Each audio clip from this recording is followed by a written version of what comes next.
officers and the ministers to ensure that your leaders treat us fairly, humanely, and that we stop the crimes that are committed against your people every single day. God bless you.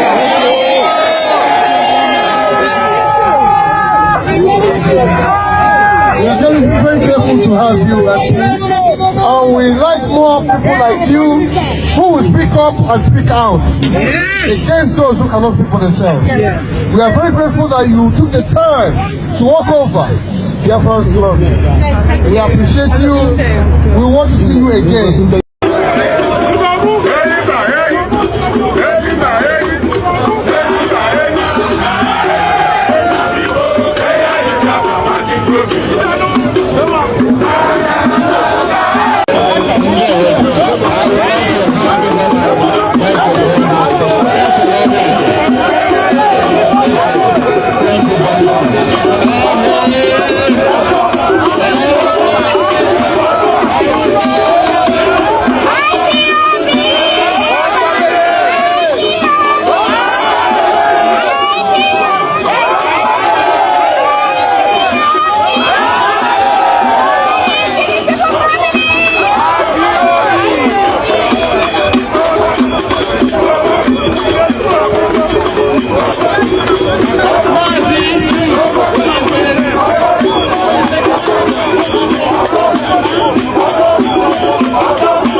Welcome to London!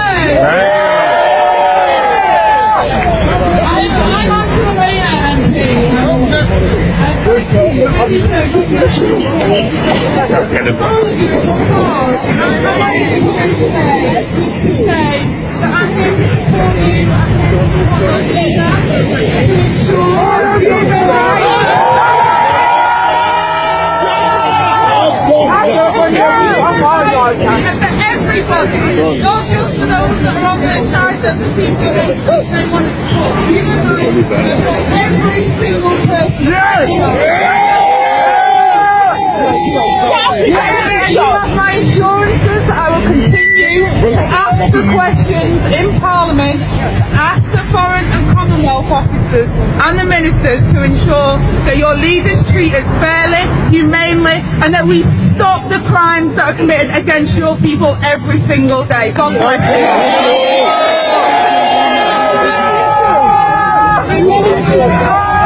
We are very careful to have you, and we like more people like you who will speak up and speak out against those who cannot speak for themselves. Yes. We are very grateful that you took the time to walk over Biafrans love. We appreciate you. We want to see you again, and we would like you to work with us. We are peaceful people, but we get disappointed that Britain are not supporting Islam. That's our concern. We no longer know if Britain is a Christian country or if it's Islamic. We are confused. Which one is Britain? Tell us. I speak on behalf of myself as a Member of Parliament, and what I will say to you is I love everybody, and I think that what fills my heart full of love is what you people have done. Despite what has happened, you people have protested in a good way, in a Christian way, and are trying to raise your issues legitimately. I have also referred the case to Amnesty International, as I promised I would, and I will continue to use every avenue I can. Thank you. So keep peaceful, keep shouting, and keep up with your cause, because it's a good one, it's a true one, and hopefully, God willing, you will get peace one day and you will get justice. All hail Biafra! All hail Biafra! We thank you, MP. We'd like to see you again. No problem. Thank you so much. Thank you! Britain knew that the light of Africa will come from the land of Biafra. They all know it all over the world. As I told you earlier, 2 years ago, I told you that I was at a meeting with the UN officials in Geneva. And one of them said to me, it is not that we don't talk about Biafra or want our member states or nations to understand what is going on in the land of Biafra. But as soon as we mention the word Biafra, they all get up and walk away from the room. I announced it here live on this very platform, Radio Biafra. Some of you didn't actually absorb it. Some of you don't know the obstacle that Biafra is facing. You think Biafra is easy to get. No, it is not. No, not at all. The enemies we have outside is uncountable, not because we have done anything wrong, but because Britain realized that with Biafra existing as a free nation, that every black person around the world will become free. They understand that. It's just like when you go to a stream and you don't want people to drink the water coming from that very stream. Again, you go to the source of the water and you pollute it. Because if you come downstream and you pollute it, people can still go to the middle or even to the front to go and fetch clean water. So if you don't want people to drink from a particular stream, you pollute it from the source. They know that the source of freedom for black people, both those in North America, those in South America, those even in Papua New Guinea, those everywhere around the world, they know that Biafra is the key. A free Biafra means that black people all over the world will become free. That was why I said that Biafra is the last miracle. I want you to understand this. All of these obstacles cannot stop us from getting Biafra. It cannot. Instead, it emboldens us. Because the more difficult the process of emancipation, the more enjoyable the outcome when finally freedom comes. If we don't do something, I'm telling everybody, both those in the Middle Belt, those in Yoruba land, go and write down everything I have said in the past. Try and, compare it to what is happening now. You see that we have always been right. If we do not act now, we will become more fragmented. They will conquer us and extinguish us from the face of the earth. As I told you, the Hausa race no longer exists, only by language. Hausa people have nothing now as we speak. They have nothing, only their language. Hausa people no longer have any discernible political system. They have no hold over their future or their lives. They can answer Malam all they like, but their traditional rulers forever and ever will remain an emir.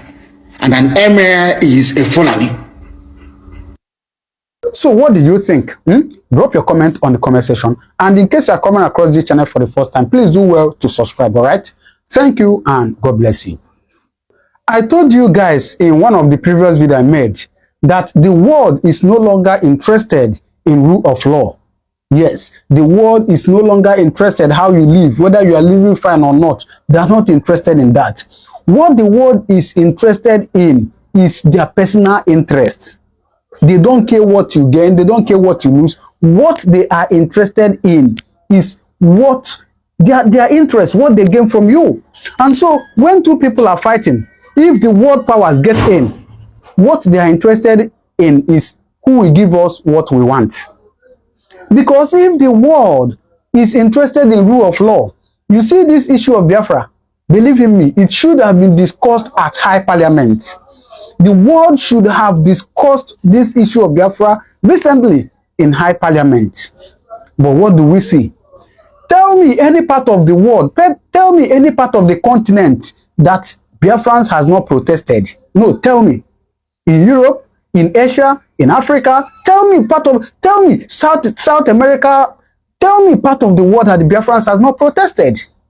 Biafrans has even protested at BBC headquarters. They have protested at UK embassy. They have protested at UN Parliament.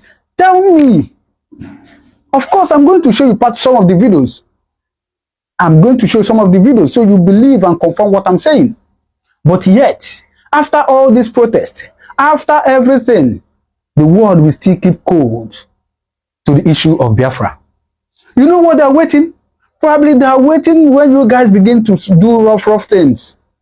But you know what? They might still come in. And if they don't get anything from you at that moment, they will still go against you. For instance, what is happening in DR Congo now? Some of you don't know in Congo.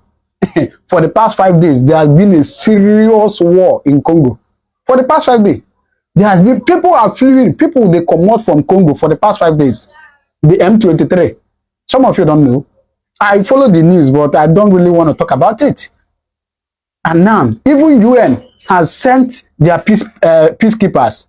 Yes, UN has sent their soldiers to DR Congo to make peace and do some other things. And some of them are even supporting the government. So what am I saying in essence? That the world is not interested in rule of law. They're interested in their personal interest. But in all, what do we say? If God be for us, who can be against us? No matter anything, the people of the Israelites, before they left Egypt, did they kill so many people? But one day, God stepped in and everything happened. And so I want everybody to be courageous. I want everybody to remain focused. Yes, this is not a call for war. I'm not saying anybody should go and kill anybody. Don't kill your brother. Don't kill your sister. Don't kidnap your brother. Don't kidnap your sister. But remain focused. Always do the right thing. And know that there is nothing. The Bible says, is there anything too hard for God to do? He said, no. He is the God of impossibilities. You see, sometimes when I preach God in this struggle, some of you will say, hey, remove God, go into action. But I tell you that God must be involved. Go and read histories. Today, you see America, Trump just entered, and he's saying God has been with Americans, and you think it's just a male thing? So God must be involved in what we are saying. But make it not be like I preach. But I must tell us the reality. As I told you, that on this channel, it's neither the truth or nothing else. So let us remain focused. Let us remain resolute and know that with God, all things are possible. It will certainly come to pass. Now, let me allow you to watch some of the protests that was done in UN Parliament, in BBC headquarters, and some other places. I'm going to show you some of the videos now so that you will see and know that these people has really gone far. And at this point, God can never disappoint or leave us. Now watch this video. Benjamin Netanyahu, the Prime Minister of Israel, that Finland, this late hour, has compromised to at least sell out Simon Ekpa. Compromising is another word anyway, but I don't see it coming because what I told people earlier was that Finland was not only trying to prank on Nigeria, but actually, thoroughly precisely pranking on Nigeria. Why? Finland has actually promised the whole world that they can never surrender their citizen, Simon Ekpa. It is not possible. Simon Ekpa, let me tell you, is no longer a Nigerian citizen because he has returned every ticket, every document that made him a Nigerian. He returned his gold medal to the country called Nigeria. So he's not enjoying dual citizenship anymore. See, solely Simon Ekpa is a Finnish citizen. And what is coming to play out later about his, dualizing his citizenship is when Biafra is in place. Yes, if Biafra has come now, officially recognized by United Nations, by all the countries of the globe, that is when Simon Ekpa will come out with dual citizenship again. His citizenship with Nigeria is marked bad. Yes, he has denounced it, and is living in Finland currently. And then again, it is sours the heart of Donald Trump, of Benjamin Netanyahu, the Prime Minister of Israel, that Finland, this late hour, has compromised to at least sell out Simon Ekpa. Anyway, we've seen what happened when the Serena Abisiena, the Finnish ambassador to Nigeria, had a closed door meeting with Kanu and Tinubu, Bola Ahmed Tinubu, the Nigerian president. And Bola Ahmed Tinubu was like telling the Siena, the Finnish ambassador, that Simon Ekpa is the one standing in between Finland and Nigeria. You know, battering or severing the diplomatic relationship between the two countries, which is a blatant lie. Yes, Simon Ekpa has not done anything. He is in Finland doing his agitation business. It's a business that Kanu was doing, a transaction that many indigenous people of Biafra and diaspora are doing. Even the Igbo man in Nigeria, that is IPOP in Nigeria, are doing it. In the southeastern Nigeria, they are doing it. Everybody is campaigning for Biafra to see the way from Nigeria. It is not only Simon Ekpa. And now they accuse him of many, criminalities in the southeastern Nigeria, which of course, if you ask me, they have not been able to substantiate.